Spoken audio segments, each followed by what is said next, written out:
What is it about the bone broths you get in stores that are missing that? Because they're all like refrigerated. They don't usually have that gelatinous part to it. And most people believe if they're taking a, well-known brand off the shelves that they're getting some collagen, but it doesn't seem like there's much.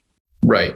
So essentially you have to use collagenous meats and high collagen bones in order to actually form a lot of collagen in the actual stew or broth itself. So unless you're using things like ham hocks, turkey necks, drumsticks, and a lot of bone marrow, you're really not going to get a lot of collagen in that bone broth. You mentioned that we used to eat from, kind of nose to tail, the whole animal, whereas now we absolutely throw most of that away. There is this kind of, a resurgence of organ meats and everything else. And you could purchase tendons, ligaments, and things like that. Do you see a really optimal health diet including that more and more? Whereas in the past, that was completely cut out. You could just say grass-fed meat, right? That's all you would do. But now I think you kind of have to, if you're looking at optimal health and diet, include those things. Do you agree? 100% agree for numerous reasons. One, when the main amino acid in collagen is called glycine.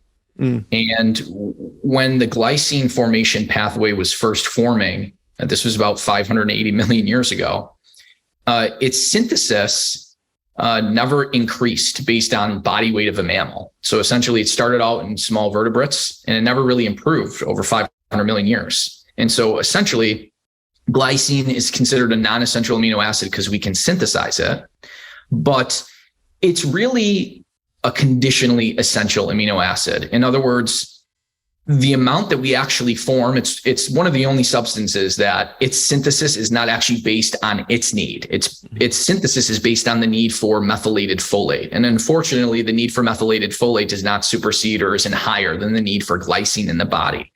And so we can get glycine through collagen, and we can also get it through supplementation. So by consuming, and back to the point of why I do think it's important to include collagenous either foods or supplementation, is because we are at a big glycine deficit, and not just a suboptimal intake. But let me give you an example.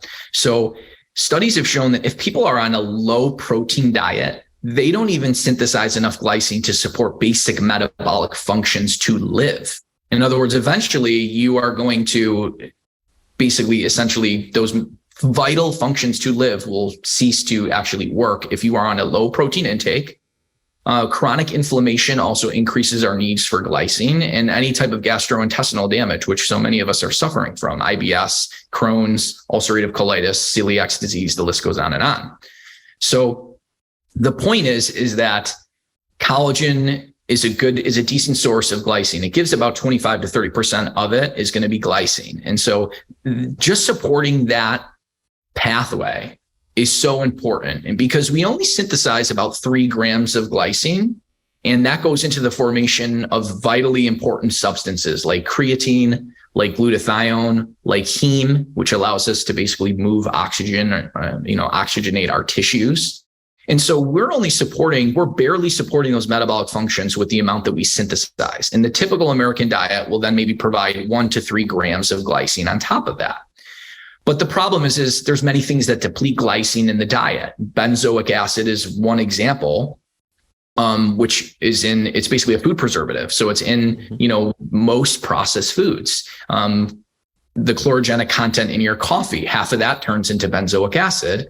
That benzoic acid will bind to glycine, and you will eliminate the glycine via hippuric acid. So there's a lot of things now that are depleting our glycine status, like we covered: inflammation, gastrointestinal issues, further increasing our need for collagen intake. So that's really why I do think it's important to get a lot more glycine, and we can kind of talk about how much more and more collagen in the diet.